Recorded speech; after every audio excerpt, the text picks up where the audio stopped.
Salam saudara pemirsa, sampai jumpa kembali dengan kami dalam program Berita Pengharapan. Saudara pemirsa, ada satu yang penting sekali untuk kita mengerti sekarang, yaitu bahwa dalam Alkitab, terutama Perjanjian Lama, tidak ditemukan kata kebetulan. Saya harus sampaikan ini karena sebentar ayat itu yang akan kita renungkan bersama-sama. Mari kita berdoa sebelum kita lebih jauh mendengarkan firman Tuhan pada hari ini.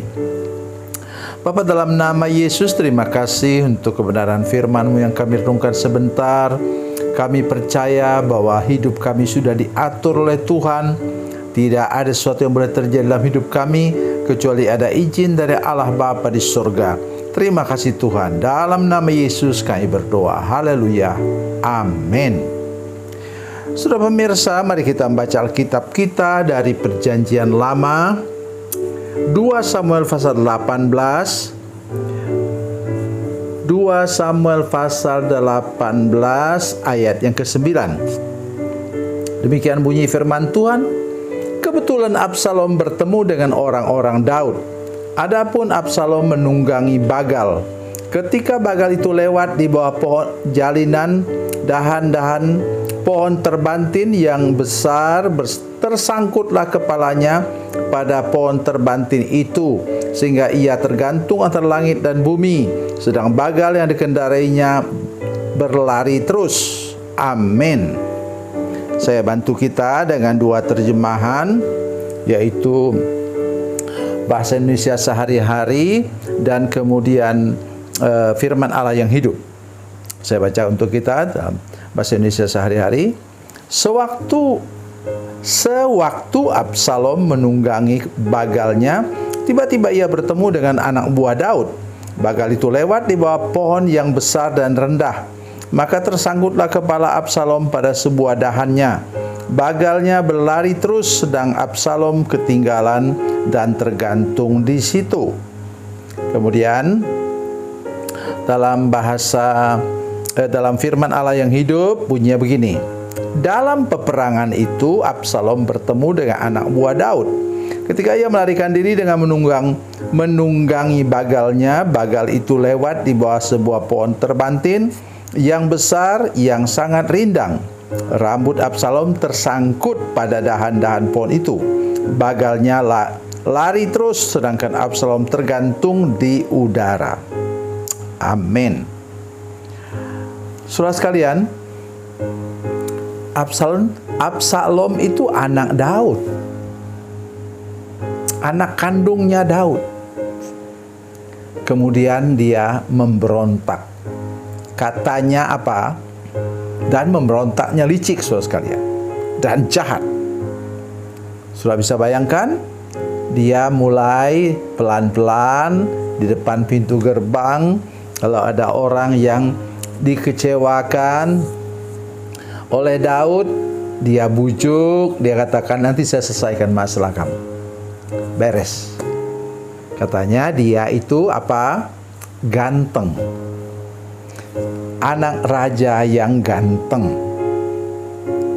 Tapi dia juga pembunuh berdarah dingin. Dia membunuh abangnya sendiri. Saudara sekalian, kita lihat prinsip apa yang ditabur orang itu akan dituainya. Prinsip kalau kita menabur angin, kita akan menuai badai. Itu kata firman Tuhan. Oleh sebab itu berhati-hatilah kita. Ya, saya pesan kita semua, saudara sekalian, semua pemirsa, semua jemaat yang menyaksikan program ini, pesan saya ialah tolong sepanjang umur hidupmu, jangan buat apa? Kacang lupa akan kulitnya. Jangan buat apa? Air susu dibalas dengan air tuba. Kalau dapat justru air tuba kita balas dengan air susu. Ya. Dan jangan sekali-kali menjadi kacang yang lupa akan kulitnya. Ini ayahnya sendiri loh yang dikudeta oleh Absalom. Sekarang mari kita lihat firman Tuhan ini. Tadi yang saya pakai ini terjemahannya saja supaya dengan jelas. Kata firman Tuhan ini dalam bahasa Indonesia sehari-hari. Sewaktu Absalom menunggangi bagalnya, tiba-tiba ia bertemu dengan anak buah Daud. Bagal itu lewat di bawah pohon yang besar dan rendah. Maka tersanggutlah kepala Absalom pada sebuah dahan. Tadi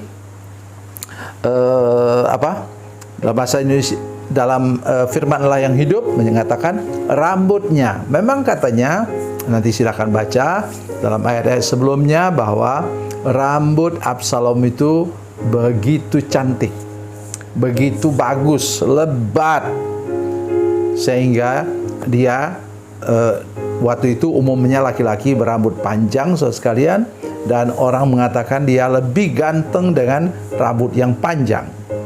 Hati-hati dengan sebuah kebanggaan. Hati-hati. Kebanggaan fisik terutama. Karena kita nanti akan kena batunya. Saya sering melihat di media sosial, saudara sekalian, seorang artis yang cantik, kemudian sesudah tua, ya sama saja dengan saya, ya, keriput juga. Saya kadang-kadang lihat tangan saya ini, wah keriput juga ya. Maksud saya ialah tolong kita ingat ini betul-betul, bahwa apa yang terjadi, pohon itu sudah tumbuh di situ dari dulu. Mungkin sudah 10 tahun, 15 tahun tumbuh di situ. Mungkin juga sebelum Absalom lahir. Coba bayangkan, bisakah ukurannya persis untuk mencekik dia? Itulah apa? Cara Tuhan untuk mengajar kita semua. Selalu ada cara Tuhan untuk menghajar kita. Bukan mengajar, menghajar kita. Supaya kita sadar dan mau bertobat. Sayangnya waktu itu Absalom sampai dia mati, kemudian dia tidak pernah bertobat. Hari ini saya mengajak kita semua, bila engkau sudah melakukan kesalahan, karena tidak ada orang yang tidak pernah berbuat salah, maka cepat minta maaf. Bila engkau sudah menjadi kacang yang lupa akan kulitnya, air susu yang sudah dibalas dengan air tuba.